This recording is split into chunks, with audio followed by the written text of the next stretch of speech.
You're listening to DraftKings Network.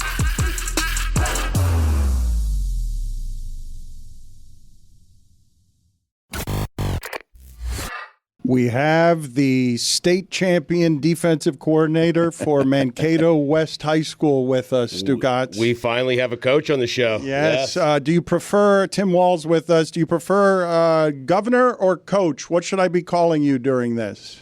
Coach, that's the lead I want. You know, I don't get any help for that. You come with governor or candidate, everybody beats on you. But defensive coordinator, they leave you alone. But okay. Good to be with you guys. Thank you for being on with us. We have politics questions and sports questions, but I want to hear about the legendary story of you lighting up your offensive coordinator because he was running too many trick plays. Yeah, and this guy was good. Guy's name was Tom Boone, and he was doing things that like irritated me, like passing and getting yardage. And you know, I'm a 6-0 guy, you know, the old school thing or whatever. And this guy continued to score. And I said, you know, look, part of this is pace the game. You know, we can control the game, keep my defense, you know, on the sideline a little bit here, all that, and not this guy. So that was his philosophy, to just score every time, and kind of fun. Now, keep in mind, he's joining us on very little sleep from a hotel room in Georgia here. So I don't know how much sports he's paying attention to, but I just want to show you a statue here that was revealed recently and give you a multiple choice question. I want to ask you, is this, well, there's a hint on the front there. Is this Lawrence Fishburne, Antoine Walker, Dwayne Wade, Kelsey Grammer, or Dana White? Who do you have this statue? I think we gave it away with the uniform. You did, but when I saw the Lawrence Fishburne, I said, man, it is Lawrence. That is a good one. Look, how gracious was D. Wade, though, about this to the sculptor, because this is pretty horrific. I mean, this is a Lucille Ball type, the Lucille Ball statue thing. So it's horrific, but D. Wade, what a class act. He's like, no, this is really nice. I'm grateful. And yeah, I don't know how they get that wrong. Wouldn't you think they would show it to everybody first and have people like? No, he was very involved in it. He was there. Oh, I didn't know that. You would have no evidence in the statue, but evidently he went 3 or 4 times to be with them, and even measured like the length from the nose to the lip and everything. Yeah, he look at. Oh, well, he's even more gracious, or he just didn't care. I don't know which one. Didn't care. So, yes. No. He didn't care. I do have. I'm sorry. Go ahead. I was just going to say, he's got a statue. That's got to be pretty cool, right? You know, and I was in Philly the other day, and honest to God, and I earned it because I ran a 5K to it, no lie, to the Rocky statue, you know, up the stairs with both arms up. It was cooler than I thought it would be. It was really cool. But anyway, sorry to interrupt you, Dan. That's all right. Thank you. I do appreciate your time. I do have some questions in politics. I'd like to know some of what your inner monologue was during the debate when Vance refused to say that Trump had lost the election. Yeah, and I'm thinking to myself, we're 85 minutes into this thing, and it kind of seems like that was the lead. Do you believe in democracy? Are you going to honor the vote? Which truly isn't all that political. It's just kind of standard operation. And just on this, my team was very clear to me. They said, don't ask a direct question, you know, because you don't know the answer. It puts you in a bad spot in a debate. And of course, me, I disregarded. What I should have done was listen. But in that case, it worked, because just asking him the question, and I guess I thought he would answer it. And it took a couple of weeks. He did eventually answer it. And he said, no, he didn't lose the election. Donald Trump did not lose that election. So I guess he could have done it that night. But obviously, he had a little bit of inner monologue going, too, about how do I answer this? I was kind of speaking to 340 million people. I think he might have been speaking to one. So that's a little bit, a little more challenging.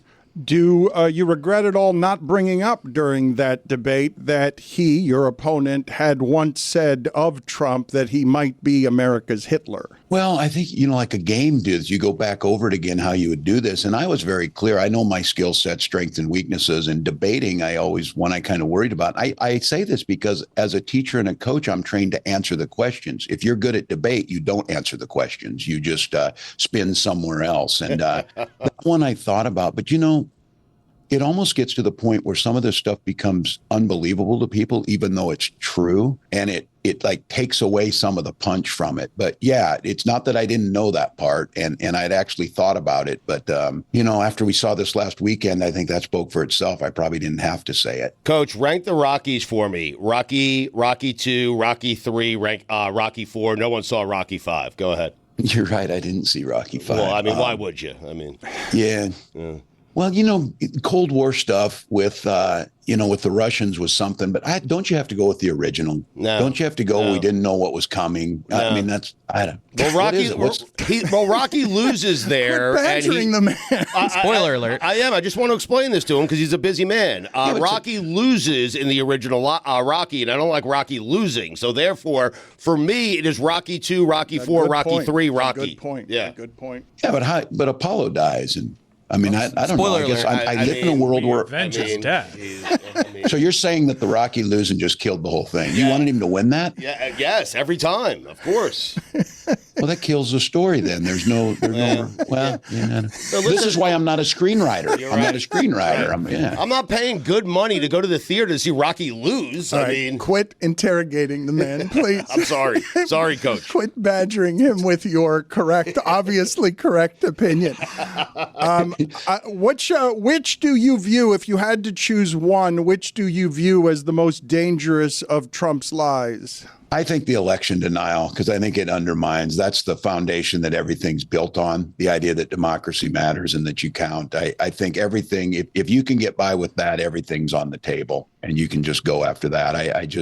Our elections are secure. They're safe. They always have been. And, I think we grew up with this, and certainly me running office, I expect if I lose to go over and shake the hand of the person who won. And then in politics, work really hard to help them be successful. I didn't want to see George Bush win the election, but when he did, and I was a member of Congress, I wanted to see him be successful, so I tried to work with him the best I could. I can't believe I'm uttering this sentence. I don't know, because you were playing Madden on Twitch with AOC, how much of what you saw at Madison Square Garden this weekend. Surely you've read about it, though. So what are your thoughts of how racist all of that felt? Well, that's another thing that Senator Vance once said. He said the thing that voters don't really like about Donald Trump is the racist part. That was him. I did not say that. Look, this is dangerous stuff. It started long ago, but the Springfield stuff of denigrating, Haitian folks who are here legally just trying to get by. This dehumanizing piece of it is what's really, this is the oldest playbook in the world. And I think for us, the contrast couldn't be greater. We're talking about unity. We're talking about bringing people together. We're talking about a to-do list for the American public rather than kind of an enemies list and putting people on there who we don't like. And very troubling. And I feel, my job as governor is to protect the citizens and do all we can. And I'm hearing from folks, the Hispanic community is nervous and in some cases scared. So I didn't watch it personally. AOC showed me that in real time. I didn't know who this guy was, this comedian or whatever, but saying that we don't have a sense of humor, using vulnerable people as a punchline for your jokes is really weak. That is not humor. And I have to say this, the guy's delivery was terrible. It was just mean-spirited. That wasn't a joke. That was a dog whistle. Well, not even a dog whistle. It was a scream. Are you nervous and scared? Look, I'm committed to winning this thing. I know the American people and the goodness of the American people. Kamala Harris is a leader that has devoted her entire life to serving people. I'm out there listening to folks. I'm in Savannah, Georgia. Last night I was in Ann Arbor, by the way, where I got to give the team in my speech, which was gold. But I'm optimistic. I'm an optimistic person. I believe in this. This American experiment's not going to end here. We're going to continue to go on. But I'm not naive that there are things that we need to be. We've seen poll workers already attacked, and that was written off. And they made a joke about the person who got punched and called the guy who punched him a patriot. Look, I know you've got listeners out there, viewers that are conservative, that are Reagan Republicans, independents. They can't like this. If I were saying that stuff, you should be railing on me.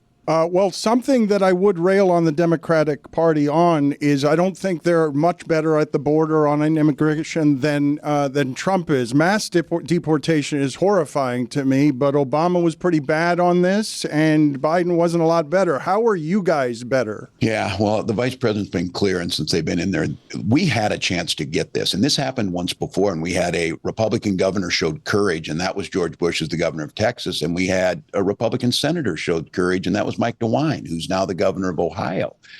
These are folks that understand that Congress needs to be a piece of this. We had a bill that added 1,500 more agents. It added more equipment, but it also added more money to DOJ to expedite these asylum claims. And then you can secure the border, which we need to do, and also adhere to American values by giving pathways to citizenship. Where Donald Trump's talking about, J.D. Vance in that debate did not answer, will you separate families? And the answer is yes. Yes, they will. So I think, first and foremost, Dan, you need to get the tools necessary, and you do secure the border. But we can't forsake this idea that there are pathways to citizenship that take too long, and you can get people who are here, want to be here, contributing to this country, give them that pathway that's legal. And I think that's what the vice president has said. She said she'd sign the bill immediately. The only reason we don't have it is Donald Trump killed it because he loves the issue. He loves the issue. He doesn't want to fix this. He just wants to admire the issue and tell people he had 4 years. He doesn't want to fix it. Just continue to rail on. Can you explain to people what mass deportations will do to prices in this country that are already crazy? Well, look, I represent, and I was a member of Congress in southern Minnesota. We're the largest turkey producers. You can thank us at Thanksgiving, by the way, for your turkey. It's coming from Minnesota. And a lot of folks, like my grandparents, kind of first generation or second generation immigrants, were worked in meatpacking and things. And it's not me saying it, it's the leadership of those companies saying that it would be massive shutdown of it. How are you going to make this happen? How are you going to make the economy work? What's going to happen to the construction industry? And I think most Americans get that. They have compassion. What they want to know is the border's secure. They want to know that folks coming in are coming in through a legal pathway. And then they want to know, what's that path to citizenship look like? And I think folks could recognize and see this. Let's be honest.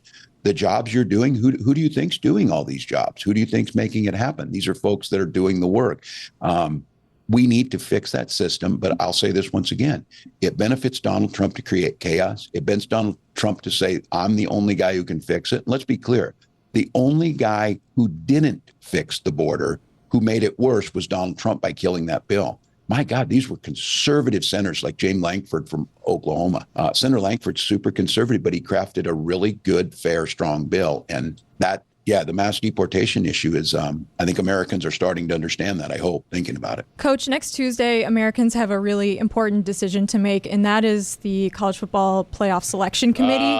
What do you think they will do with a one-loss Notre Dame team that had a really brutal loss to Northern Illinois earlier this season, but has a great win against Texas A&M and the Naval Academy? Good question. I got to be careful on this one. I would just say, when doesn't Notre Dame get in? Even though the years we know they're not going to get in, they're going to get in. And so they may deserve it on this one, but they got a fan base that's across the country. I don't want to, I'm not a conspiracy guy here. I think we're moving towards a fairer system. My question is, what are you going to do with an undefeated Army or something? You get one of these, or who do we have out there? We got Boise State again, playing good ball. Well, that means that they would beat Notre Dame because Army's got them at Yankee Stadium later this month, Coach. So that's a fair point. Will. That's a fair point. They will, right? Tell me you don't want to see that. We want to see that. I am a Notre Dame grad, and I do not want to see that. Are you brave enough to pick the Ohio State Penn State game? Would you dare? Oh, Jesus. Would you dare? Yes, I would. I'm going with Penn State. I really am. And this is hard. I'm a Gopher guy out here. I should have done better research. I didn't know the Notre Dame thing, but in all fairness, I would have answered that question the same way anyway, just so you know. I think Penn State. I think Penn State's a better team. And I say this because I'm still a peripheral Nebraska fan, and Nebraska should have won that game against Ohio State. They should have won that game. And I think that's a team that Indiana, boat raced the week before. And Ohio State slips by. I don't think that bodes well for them. I think James Franklin's got them ready. And look, they're at College Station where they're going to get all the calls too. So it's going to happen. As a Gopher and as a Husker, what is your plan to stop conference realignment? Because we both know USC, UCLA, those are not Big Ten teams. They're just not. I know. I got to go to the Coliseum, and as the timing worked out, the week after the Gophers beat them, which was I was in there wearing my gear and everything. Yeah, this is one that I don't know. And it's Charlie Baker, a former colleague, the governor of Massachusetts is there. I love that guy, and Republican governor, trying to deal with everything. I've forever been a guy that these players need to be compensated. I was 100% there, but this is a really strange place of how the nil collectives are working. And And this is where I'm old enough that I'm still nostalgic. I'm the Tom Osborne, Barry Switzer, Big Eight, where the Oranges came down onto the field or whatever. Those classic rivalries, I'm really worried about that you don't get these games that were played every year, what that does to, because it feels, I don't know, I'll get your guys' opinion. You're the experts on this. It feels a little bit, now we've got AAA ball heading into the NFL, which college football was a distinctly different game. At least I saw it that way. Coach, you are a big Twins fan, and I am outraged that Joe Mauer is a first ballot Hall of Famer. Am I right? Oh no. Am I right? You agree? I mean, Coach, you agree, right? No. He has no business being a first ballot Hall of Famer. Oh no. Oh my God, Joe is the best guy. Just imagine it's he's a Hall of Famer at catch. He's a Hall of Famer at catcher. He's a Hall of Famer at first base. This guy, can they put him in twice? No. That's the can he be in there twice? I'm not saying he shouldn't be in, Coach. I'm just saying first ballot is reserved for special players. You know what I'm talking about? He's not one of them. Like who? Like Babe Ruth. Okay. Roberto Clemente. Okay, I'll give you that. He might not be Babe Ruth. So. Thank you. All right. Well, again, Stugotz is just badgering the coach. I've never had so many follow-ups. Yes, you are. Stu is pounding me. I got Rocky wrong. I got Joe Mauer No, wrong. I'm trying to help you. Okay, next time What someone about asks Fran you, Tarkington? What about Fran Tarkington? You got any thoughts? Not a first ballot come Hall of on, Famer. man. See, I knew it. No. I mean, did he win one? Does he have a ring? So you throw Namath in with that too. Oh, the ring. No, Namath's overrated. I'm a Jets All right. fan. He should not be in the Hall of Fame. He's terrible. Are you still a Jets fan this week? Yes, I am. All right. Let's just show him a picture of Eric Adams here and get Coach's reaction to just the B-roll here of Eric Adams wearing a Yankee cap that is also a Mets cap. Tell me your honest opinions of what is happening there, and don't go political on me. God, I don't know. I haven't seen that before. I think you just got to make a choice. This is kind of hard. I watch governors who have two teams in their state, and they just make the choice on them. You take a little bit of political heat, but these politicians go to like these state fairs, and then they don't want to say which one's the best. It's obviously Minnesota State Fair, and even though you lose votes in Iowa and Texas for saying that, you just say it. So I think Eric should just pick, and he's certainly not going to pick the Mets, so he should just wear the Yankees. What do you? It seems to me to be. Yeah, no, it's a strong great, opinion, and I think most of us would land there. What do you say to criticism that your campaign has been too much about don't vote for that rather than making sure that everybody sees a progressive path for the country through you and your party? Yeah. Well, if folks say that, then we hear them. But I will tell you this, we've been out there. I think that is a fair thing to say. I think you have to underline, what the other choices are. And in the case of Donald Trump, he's told us who he is, believe him on that. But we've given a new way forward. We've laid out extensive plans. I rolled out a rural agenda that the vice president and our team put together that I'm really proud of. These are things that people care about. If you don't live in a rural area, this issue of your rural hospitals and ambulance deserts and childcare, those things come up. People don't talk about these other things that, get in the news. They talk about how am I going to find childcare and what happens when I dial 911. And we've laid out plans on those. I think you do have a responsibility, and we're doing it, to give people a reason to vote for it. And this one is turn the page, new way forward, end the chaos, middle-class tax cut, child care tax credit, making housing more affordable, bringing down prices. Those are things we're talking about. And I would challenge anybody in the media to show me what is Donald Trump's plan other than just a list of grievances. So this is a to-do list versus a grievance list. And I think that's a big difference. I saw a report here, U.S. intelligence offices saying basically that Russians targeted you with some unfounded claims, and also all over the place. There's a bunch of unfounded, including, and this one seems like it would hurt, stolen valor. Which of these has been most hurtful to see this era of misinformation cut you? Well, look, if you're in this, you know what you're going to get. I also said, don't forget, I supervised the high school lunchroom.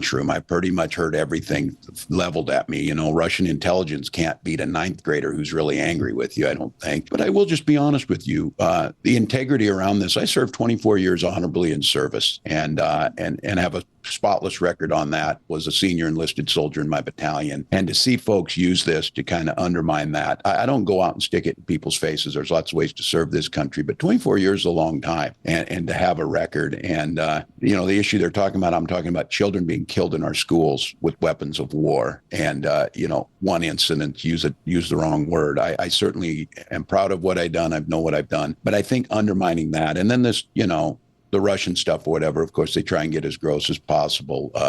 You just take it what it is. The American people know who you are. They know who I am. And I think they know I'm not a serial liar like we've seen on the other side. So that makes a difference. You're a hunter, and Kamala, and you had and have guns, but you've had your opinion shaped or changed by what happened or what your daughter came to you with after the Parkland shootings very near Stugotz's home. Yeah, well, I think it's an evolution. I think you'd want your elected officials to do this. I grew up in a time, Dan, where we took our guns to school. This isn't something, it's a different time, simpler. And after football practice, we'd go hunt because we're a town of 400. We're just out doing that. The world has changed. And I think for me, sitting with the Sandy Hook parents, and my son would have been about the same age as theirs. Those kids would have graduated last year. They'd be 19. And there were all those little bodies piled up and shot in there with their teachers in their classroom with one of these weapons of war. Pretty hard to sit in there when those parents are saying, can't you take a vote on background checks? Can't you take a vote on red flag laws? Can't you take a vote on these assault weapons? And the answer is yes. And having my daughter, and I've mentioned, I got a son who's in high school and they practice these drills. So look, you can protect the Second Amendment. Nothing we're proposing does anything on that. But our first responsibility is to those kids in the classroom. And I think the vice president's been very clear about that. And I think, look, this thing polls at like 80% the American public. This doesn't happen in other parts of the world the way it happens here. America can do something about this, and you can still have your firearms, your legal firearms, but we can make a big difference. Trump has tried to distance himself from Project 2025. I'm guessing our listeners don't want to read a 900-page policy document, but its authors have tried to ban books about slavery. They want to privatize the weather forecasts, the weather. Yeah. They want to ban porn. What should scare the average young male apathetic voter about what it is that Trump really plans to do in office? Yeah, all these things. You may think right now that they're not coming after you when it's, restricting women's rights to reproductive care, but you're right on this. And what you view in your content as an adult, what you're able to read or whatever, these are folks that have a very specific idea that they think government should make all these decisions. Banning the Department of Education, rewriting this. Why would we ban books on slavery? It happened. We're a big enough country, we can tell the story. You're never going to get beyond these things unless you understand where they were at. But these are folks that have a very specific agenda. They believe that they should weaponize the Department of Justice. I mean, imagine they're saying enemies from within. I know I'm at the top of that list, but a lot of your viewers need to recognize they'll be on that list too if they happen to believe that we should have weather forecasting. If you live in Miami, it might be a nice idea to know which, a hurricane's coming because lives are at risk. These folks, and somebody asked, why do they want to privatize this or whatever? Because they want to deny climate change, because they want to deny we're doing, we need to do something. So I think there's a whole bunch of things in there and young viewers should, this is about freedom. This is a really, the juxtaposition between Donald Trump trying to talk about freedom when all they're trying to do is weaponize the federal government against your basic freedoms is really something to behold. And I think, when Vice President Harris talked about freedom, she means you make decisions about your health care, your family, the choices, what you read, what movies you watch.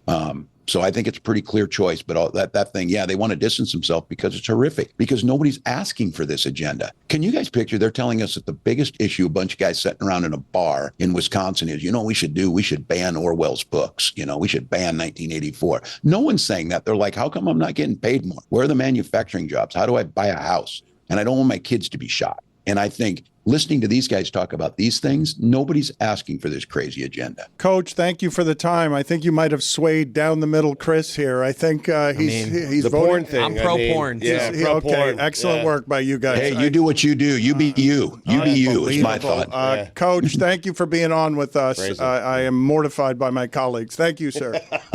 Thank you, guys. It was a pleasure.